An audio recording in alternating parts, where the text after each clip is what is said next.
दोस्तों, गुरुदेव के चरण कमलों में नमन करते हुए आज का ये वीडियो स्टार्ट करूँगी क्योंकि उन्हीं की प्रेरणा से ये वीडियो मैं बना रही हूँ। और जो बात आपको आज बताऊँगी, जीवन को मैनेज करना भी ज़रूरी है। क्यों और क्या इफ़ेक्ट्स ऐसे हैं जो हमारे जीवन पर प्रभाव छोड़ते हैं अपना, उनके बारे में बात करेंगे। लेकिन जो ये मैं बात करूँगी उसका क्रेडिट जाता है दिव्य ज्योति जागृति संस्थान द्वारा एक मासिक पत्रिका प्रसारित की जाती है जिसका नाम है अखंड ज्ञान। सितंबर 2019 माह की पत्रिका से मैंने ये लिया है, तो क्रेडिट भी अखंड ज्ञान और दिव्य ज्योति जागृति संस्थान को ही जाता है। इसमें मैंने कुछ एड ऑन नहीं किया है, आप ये कह सकते हैं कि मैं आपको पढ़ के सुना रही हूँ। तो बात करते हैं मियर एक्सपोजर इफेक्ट की। दोस्तों, जितना हम एक वस्तु या व्यक्ति के संपर्क में आते हैं उतनी ही उसके प्रति हमारी वरीयता विकसित होती है। मनोविज्ञान के सिद्धांत को ही मियर एक्सपोजर इफेक्ट या परिचय सिद्धांत कहा जाता है। उदाहरण के तौर पर मान लीजिए आप दो गाने सुनते हैं। पहले गाने को पहली बार सुना है और दूसरे गाने के शब्दों या धुन को पहले भी कई बार सुन चुके हैं। तो मियर एक्सपोजर इफेक्ट के अनुसार दूसरा गाना आपके मन पर गहरा प्रभाव छोड़ेगा बजाय पहले गाने के। इस इफेक्ट को साबित करने के लिए रॉबर्ट जजोंग ने एक शोध किया जिसमें उन्होंने प्रतियोगियों को कुछ जटिल तस्वीरें दिखाई। फिर उन सबसे पूछा कि क्या उनको तस्वीरें पसंद या समझ आई। जिन प्रतियोगी ने तस्वीरों को पहले कई बार देखा हुआ था उनको तस्वीरें ज़्यादा पसंद आई और समझ आई, उनके मुकाबले जिन्होंने तस्वीरों को पहली बार देखा था। 1992 में भी एक रिसर्च की गई। इसमें शोधकर्ताओं ने 4 व्यक्तियों को चुना, साथ ही एक कॉलेज की कक्षा को भी चुना।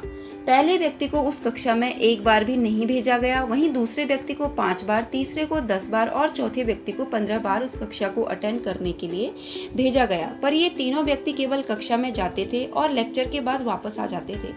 इस दौरान न वे किसी छात्र से बात करते थे और न ही प्रोफेसर के कोई सवाल का जवाब देते थे या सवाल पूछते थे। फिर सेमेस्टर के अंत में उस कक्षा के छात्रों को उन चारों व्यक्तियों की तस्वीरें दिखाई गई। उनसे पूछा गया कि उन चारों में से सबसे अच्छा व्यक्ति उन्हें कौन लगता है। रोचक तथ्य यह रहा कि उन चारों में से कोई बातचीत न होने के बाद भी किसी से केवल कक्षा में बैठने से ही छात्रों की पसंद पर असर दिखा। अधिकतर छात्रों ने चौथे व्यक्ति को, जो सबसे अधिक बार कक्षा में गया था, पसंद किया। इतना गहरा होता है एक्सपोजर इफेक्ट का असर हमारी बुद्धि और मन पर। मनोविज्ञान जगत के इस प्रभाव पर ही आधारित है एडवर्टाइजमेंट यानी कि विज्ञापन का बाजार। कंपनियां अपने पदार्थों को विज्ञापन के माध्यम से बार बार लोगों को दिखाती हैं ताकि उनके मन में उन पदार्थों के लिए रुचि बढ़ जाए।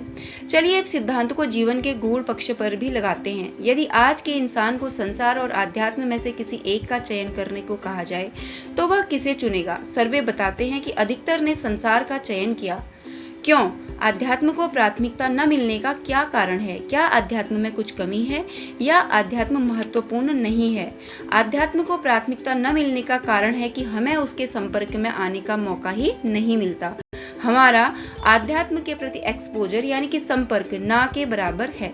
बचपन से ही हमें संसार दिखाया जाता है, उसके पदार्थों की शिक्षा दी जाती है, इसीलिए स्वाभाविक है कि हमारा रुझान सांसारिक मोह माया के प्रति हो जाता है। यदि जीवन के किसी पड़ाव पर हमें आध्यात्म के बारे में सुनने को मिलता तो हम उसको प्राथमिकता नहीं दे पाते हैं, पर बचपन से ही आदत डाली जाए, चुनाव करने की हमको क्षमता हो, हमें रूबरू कराया जाए तो हमारी रुचि जरूर जगेगी। बाकी अगले अंक में। धन्यवाद।